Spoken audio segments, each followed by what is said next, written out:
Tell me why it just costed me $305 to get. I'm running in to pick up my son from school to take him to T-ball, but I'll do my best in the time I got.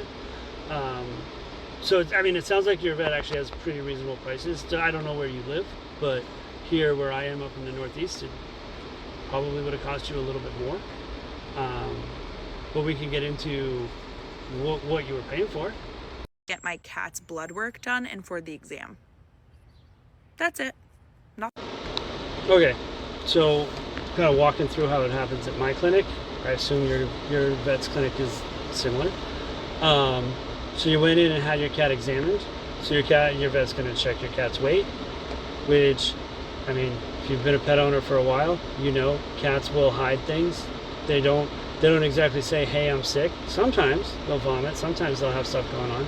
But sometimes you'll just be doing an annual exam and a cat will have lost 2 pounds, which doesn't sound like a lot. So you think about like that sometimes is up to 15 to 20% of their body mass. That's a problem.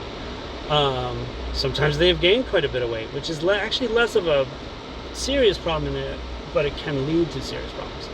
So right there you've got a great piece of information. Then most veterinarians are going to check the eyes, the gums, the mouth, that area first, check for enlarged lymph nodes. Checking the gums also gives you an idea of do you have periodontal disease? Is there something else going on systemically with you there? What's the perfusion of your gums like? I can get a sense of how well is the blood flowing into those little capillary beds, which gives me an idea of how well your cat's heart is moving blood, how well their hemoglobin in their blood is binding to oxygen. These are important pieces of information in regards to your cat's overall health. Looking into the eyes and the back of the eyes, I can get an idea of, is there evidence of long-standing hypertension in the vessels and the way the retina is reflecting light? Does the eye respond to light appropriately? Is there can be signs of hypertension there? We could go on. I'm going to try to make this short. I'm already at like a minute 45, and I'm only on the first couple of pieces of information we get. Of course, we listen to the heart, check pulses, those sorts of things. Palpating the abdomen, you're going to feel the intestines. Do the intestines feel ropey? Cats will have inflammatory bowel disease. They might not be vomiting or having diarrhea. You might even be able to catch it before they start losing weight, make some dietary changes, and stave it off for a long period of time if you catch it early. That seems pretty valuable to me. Feeling the kidneys, are they round and smooth, or are they hard and kind of a regular surface? Do they hurt when I squeeze them? That seems like important information. If I can catch kidney disease early, I can keep them from losing all that weight, losing their appetite. You can do all kinds of things. Can I feel your cat's liver poking out from under his rib cage? That would be a problem. Liver disease isn't super common in cats, but when they get it, it's pretty bad. Is your cat's bladder painful? Hard to say, right? Until you're feeling it. And do their muscles tense when I touch their bladder? Is there something going on there? They might be using the litter box fine, but they might have an issue. Then I'm looking at the coat, looking at the skin turgor. Is your cat holding on to the water it's drinking well? Is your cat drinking more water? Do you know? Do you notice those things? Are they over grooming any specific spots that we should be evaluating more closely? Is there, evidence of muscle loss? Do all the joints go through a normal range of motion? Or do they tense up when we move their hips through a range of motion? And that's just the exam. That's just the exam. And it's not even the whole exam. I'm at like 3 minutes and 29 seconds here, and I've covered a few of the things that your vet's going to catch on an exam. And then when it comes to lab work, cats, again, they will hide things. They'll hide things like kidney disease.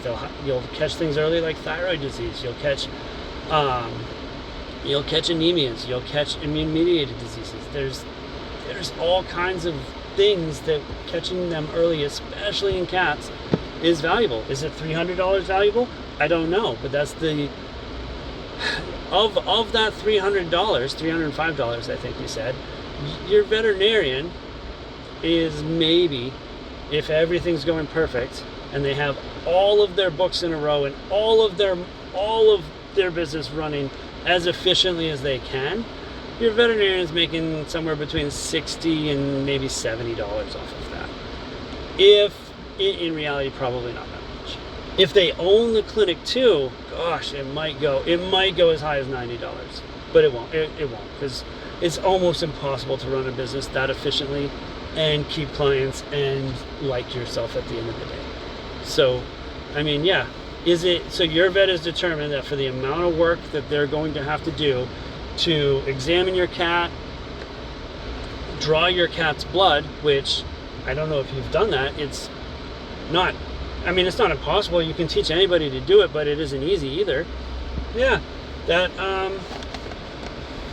draw your cat's blood, either send it out to the lab or pay one of their staff members to put it through their very expensive in-house lab equipment that they have to maintain and keep in order, and costs money to get the discs and the slides and the tube. Well, the tubes they usually give you, unless you have like the specialized blood tubes for the CBC machine.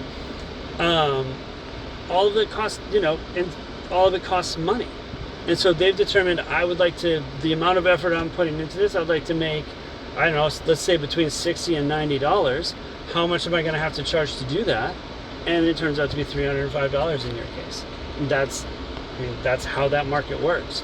As to making payment plans or things like that, 85% of the people that we give payment plans to don't pay. Just don't. Across the industry, across the board, 85% of the time we never see that money. So then what has to happen is then we raise prices on everybody who does pay to have to make up for that. And so we just don't do it. There are companies that do. Care Credit will let you pay over time. Your credit card lets you pay over time for interest. There are other ones that I'm not as familiar with, just because I have decent luck with Care Credit, and frankly most of my clients, like, it's just not a thing that happens to me. But I mean, we can't do that. We can't afford to loan you money, which is essentially what you're asking for when you're asking for a payment plan. And then to make it more affordable, I don't know. I mean, it's as affordable as we can make it. We're not out here killing it, I promise. We're not out, we have bills that we can't pay. Most of us live paycheck to paycheck too. We get it. I get it. I mean, I'm regretting leaving my truck running right now because I'm going to have to get gas. But this is the world we live in. And I'm sorry. $305 is a lot to pay for all of that information about your cat's health. But that is actually probably lower than the going rate in most places. I hope that helped. I'm driving, so I'm going to be brief. And if you've made it 8 minutes, gosh, it takes me longer to explain a cat exam than it does to do one. I wrote a book about this. I wrote a book about my life and my day-to-day, and it explains quite a bit of this in it, and the link is in my bio. It doesn't come out till November 10th to be exact, and with shipping and everything, I think it's like $30, so might be worth it to get some insight on what we do. All right, thank you.